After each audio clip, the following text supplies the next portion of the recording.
BCom first year के समस्त छात्र एवं छात्राओं, मैं डॉक्टर रविंद्र कुमार शर्मा, सहायक आचार्य व्यवसाय प्रशासन, राजकीय स्नातकोत्तर महाविद्यालय बयाना।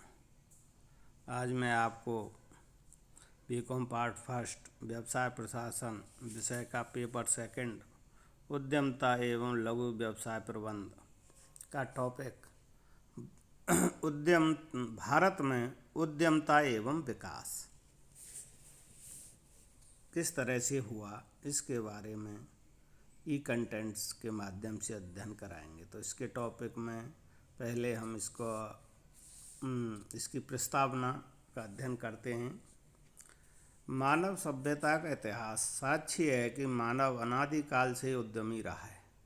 जब से मानव ने समाज में रहना सीखा है, तब से वो कुछ ना कुछ नया करता ही रहा है। कभी वह स्वयं अपने बलबूते पर, तो कभी शासकों सरकारों के सहयोग से नए नए उद्यम साहसिक कार्य करता रहा है। मिस्र, बेबीलोनिया, चीन, यूनान, भारत, रोम आदि देशों की प्राचीन सभ्यताओं में मानव के उद्यमी होने के सबूत मिलते हैं। मध्यकाल में कई देशों में कई महलों, स्मारकों, किलों आदि का विकास हुआ है। इस युग में भी कुटीर एवं लघु उद्योगों का अच्छा विकास हुआ था। हथियार निर्माण की कला भी इस युग में काफ़ी विकसित हुई थी, किंतु औद्योगिक उद्यमी वर्ग का विकास 17वीं शताब्दी में ही हुआ है। उद्यमी वर्ग के विकास से ही औद्योगिक विकास का मार्ग खुला है। उद्यमी वर्ग के विकास की यह प्रक्रिया आज 21वीं शताब्दी में और अधिक तीव्र हो गई है। इस तरह से ये इसका विकास के जो क्रम है वो 4 चरणों में है। प्राचीन या प्रारंभिक सभ्यता में उद्यमी वर्ग, मध्यकाल में उद्यमी वर्ग, और औद्योगिक क्रांति काल में उद्यमी वर्ग, और आधुनिक युग में उद्यमी वर्ग ने अपनी विकास यात्रा कर उद्यम का भारत में विकास हुआ है।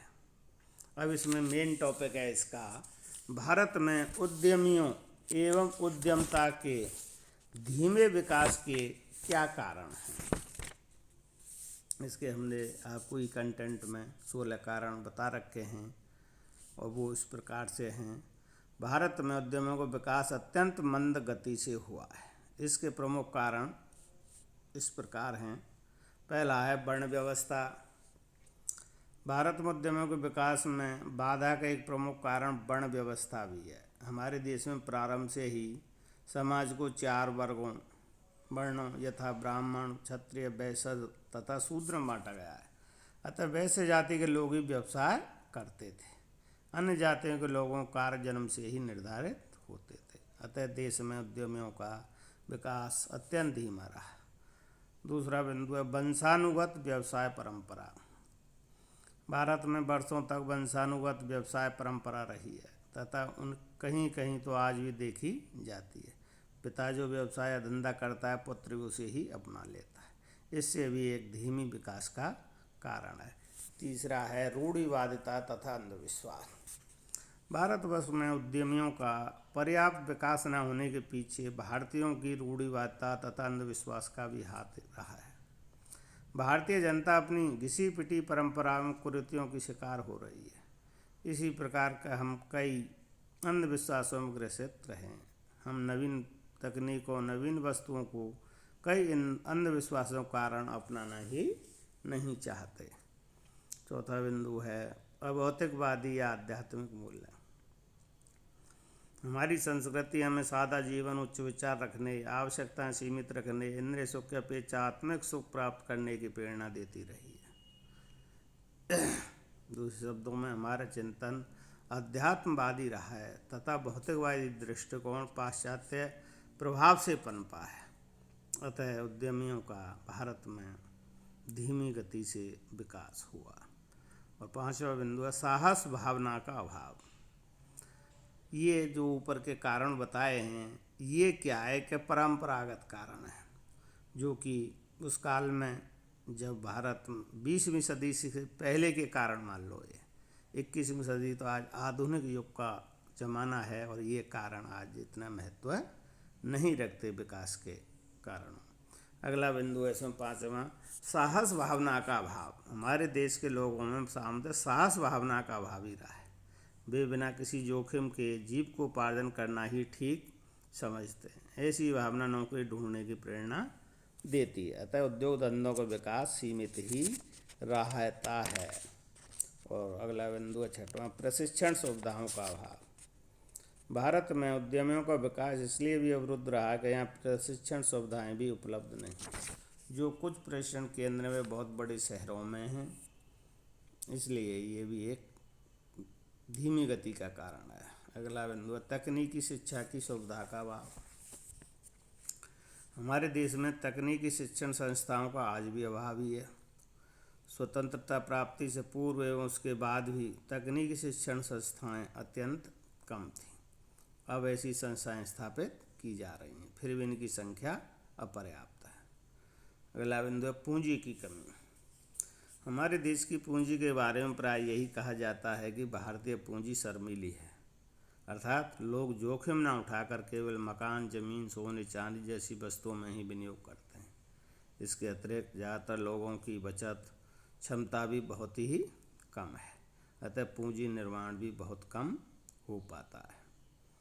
अगला है बिंदु कारण, बड़े उद्योगों से प्रतिस्पर्धा का भय। हमारे देश में कुछ व्यावसायिक घराने अधिक फूलते फलते रहे हैं और उनका ही व्यवसाय पर एकाधिकार सा रहा है। अतः जब भी कोई नया उद्यमी उद्योग लगाने की सोचता है, उसके मन में एकाधिकारी घरानों का भय बैठा होता है। वह अपने आप को उनके सामने छोटा समझता है और प्रतिस्पर्धा करने की स्थिति में नहीं होता है। अगला बिंदु है अपर्याप्त सुविधाएं। उद्यमियों को उद्योग लगाने के लिए बहुत सी आधारभूत सुविधाओं जैसे औद्योगिक बस्ती, विद्युत, यातायात, संचार आदि की आवश्यकता पड़ती है। हमारे देश में ये सुविधाएं भी पर्याप्त रूप से उपलब्ध नहीं रही हैं, अतः उद्यमियों के विकास में सदैव बाधा रही है। अगला बिंदु है धीमे विकास के कारण का अव्यावहारिक सरकारी नीतियाँ। सरकार की नीतियों ने भी उद्यमियों के विकास में बाधाएं उपस्थित की हैं। भारत की सभी औद्योगिक नीतियों में नए उद्यमियों के प्रोत्साहन के लिए कोई व्यवस्था नहीं की गई थी। लाइसेंसिंग नीति में भी पिछले कुछ वर्षों से ही कुछ प्रेरणाएं दी गई, अतः उद्यमियों में विकास कुंठित ही रहा है। अगला बिंदु है अफसरशाही प्रवृत्ति एवं लाल फीताशाही। सरकार के कार्यालयों में विद्यमान अफसरशाही प्रवृत्ति ने भी उद्यमियों के विकास को सीमित ही रखने में योगदान दिया है। अफसरशाही प्रवृत्ति के कारण कार्यालय के अधिकारी लकीर के फकीर होकर कार्य करते हैं, व्यावहारिकता पर ध्यान नहीं देते हैं। इतना ही नहीं, वे किसी न किसी बहाने कार्यों को टालते ही रहते हैं। अतः नया उद्यमी जब कभी लाइसेंस लेने या ऋण स्वीकृत करवाने अन्य किसी अधिनियम के अंतर्गत कार्य करवाने जाता है तो उसे अनेक दिन, महीने और कई बार वर्ष भी बर्बाद करने होते हैं। अगला बिंदु है बाहरी कर एवं भ्रष्टाचार। भारत में करों की दरों ने उद्यमियों को काफ़ी निराश किया है। 20वीं शताब्दी के अंतिम दशकों में ही करों की दरों में काफ़ी कमी आई है। इससे पूर्व करों की दरें बहुत ऊंची थी। दूसरी ओर भारत में सभी स्तरों पर भ्रष्टाचार का बोलबाला रहा है। ऐसे में नए उद्यमी हतोत्साहित होते रहे। और अगला बिंदु है इसका सामाजिक एवं सांस्कृतिक वातावरण। हमारे देश में अंधविश्वास, भाग्यवादिता, सामाजिक कुरीतियाँ प्राय सभी पाई जाती हैं, अतः साहसी भी इनसे प्रभावित होते हैं। कई लोग उद्योग स्थापित करने का निर्णय मात्र ज्योतिषी की सलाह से करते हैं। इसके अतिरिक्त हमारे यहाँ दिखावा करने की प्रवृत्ति भी अधिक है। प्राय नए उद्यमी अपना कार्य प्रारंभ करते ही अपने आप को बड़े उद्योगपति के समक्ष दिखाना चाहते हैं। कुछ सामाजिक कारणों जैसे शादी विवाह में पैसा सामाजिक रीति रिवाजों के अनुसार खर्च करना पड़ता है, अतः नया उद्यमी कार्यों में अपनी बहुत बड़ी पूंजी फूंक देता है। और अगला बिंदु है अनुकूल वातावरण का अभाव। हमारे देश में उद्योगों के लिए अनुकूल वातावरण का अभाव रहा है। श्रम विवादों, आपसी कटु प्रतिस्पर्धा, सरकारी भ्रष्टाचार, बैंकों में वित्तीय संस्थाओं सीमाएँ उपभोक्ताओं में विद्यमान ब्रांड भक्ति आदि कुछ ऐसे हैं कारण हैं जो किसी नए उद्यमी को उद्योग लगाने के लिए प्रोत्साहित नहीं करते हैं। और अगला अंतिम बिंदु है शोध एवं विकास पर अपर्याप्त ध्यान। हमारे देश में शोध एवं विकास कार्यक्रम पर बहुत कम ध्यान दिया जाता है, अतः विद्यमान वस्तुओं में परिवर्तन एवं सुधार तथा नई वस्तुओं का आविष्कार भी सीमित ही रहा है। अतः नए उद्यमियों को उद्योग लगाने के अवसर भी सीमित मिल पाते हैं। इस तरह से ये भारत में उद्यमियों एवं उद्यमता के धीमे विकास के प्रमुख कारण बताए। अब इसी टॉपिक में आगे बिंदु है भारत में उद्यमता के विकास हेतु क्या प्रयास है।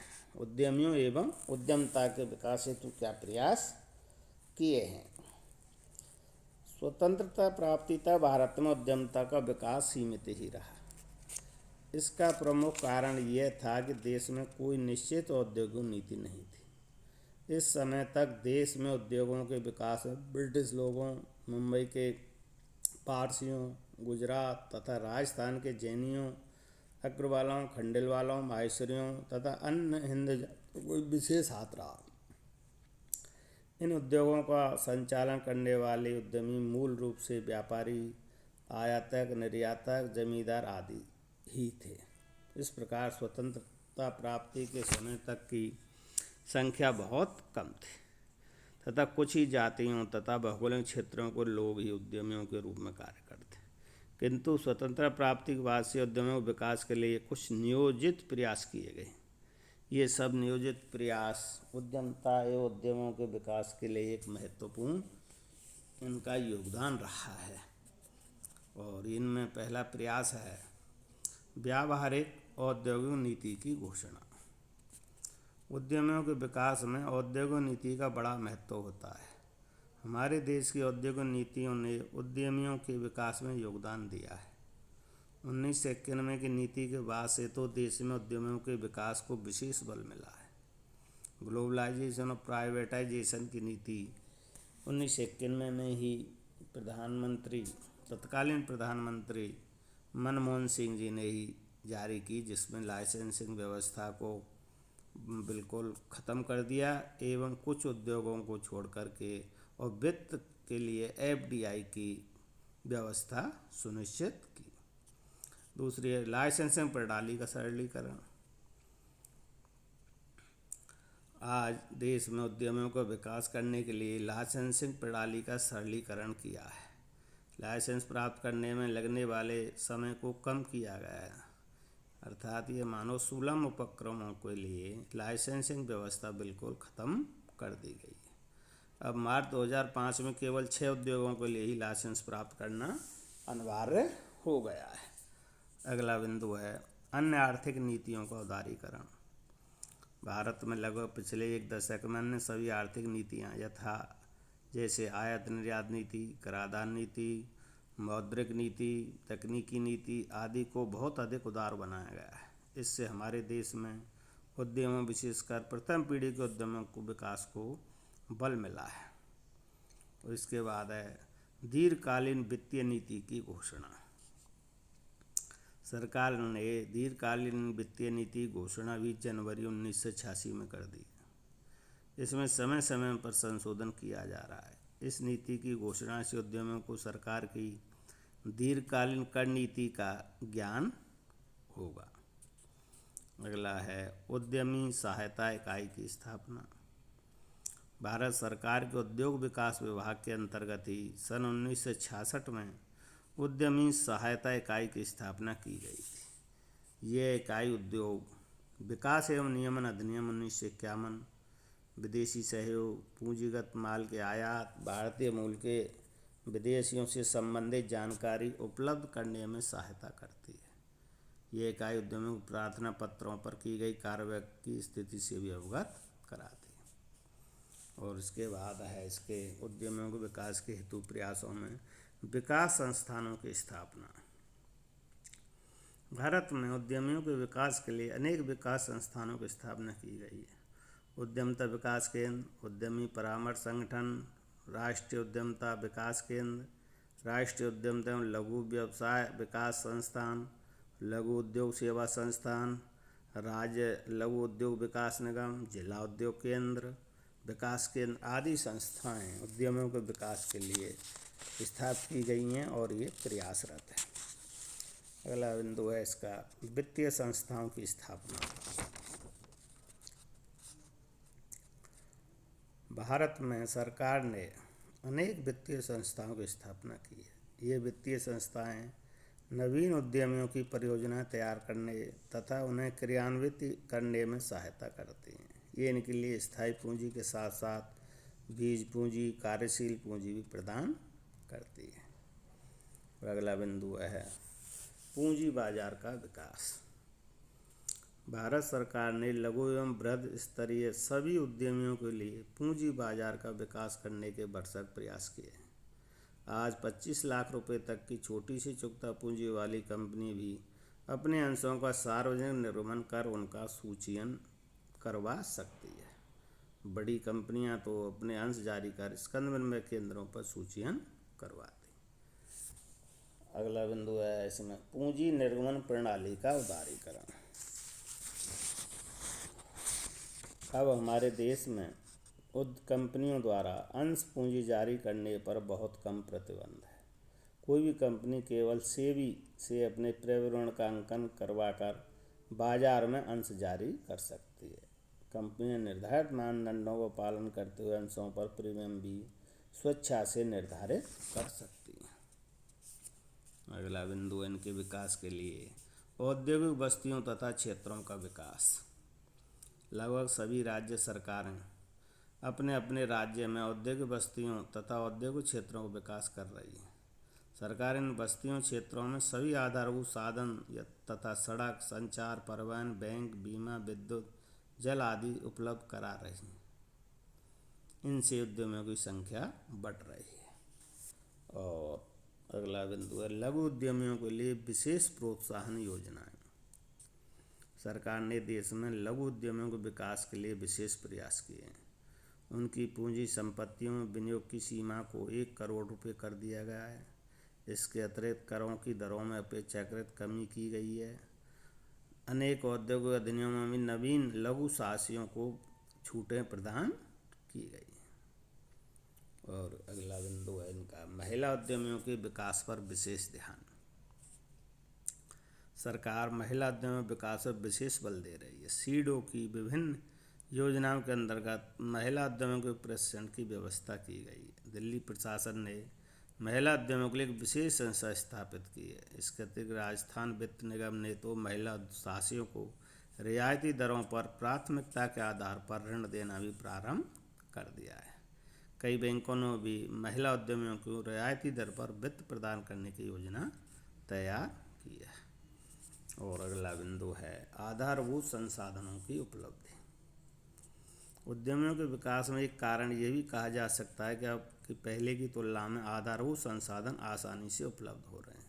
कच्चा माल, शक्ति के साधन, भूमि, परिवहन, संचार, पूंजी आदि अधिक आसानी से उपलब्ध हो रहे हैं। और प्रशिक्षण सुविधाओं का विकास। उद्यमियों के विकास के लिए प्रशिक्षण सुविधाओं पर विशेष ध्यान दिया जा रहा है। उद्यमियों को प्रशिक्षण के लिए अनेक संगठन प्रयास कर रहे हैं। उनमें प्रमुख हैं जैसे राष्ट्रीय उद्यमिता एवं लघु व्यवसाय विकास संस्थान, लघु उद्योग विकास संस्थान, वित्तीय संस्थान द्वारा संचालित उद्यमिता विकास कार्यक्रम और राज्य स्तरीय परामर्शदात्री संगठन। इस तरह से ये भारत में उद्यमियों उद्यमिता के विकास हेतु ये जो हमने इनका आपको पॉइंट बताए हैं ये इन्होंने बहुत बड़ी भूमिका निभा रहे हैं और आज वर्तमान में ये प्रासंगिक है और उद्यमियों के विकास और उद्यमिता का विकास भारत में तीव्र गति से हो रहा है। आज के लिए इतना ही। धन्यवाद।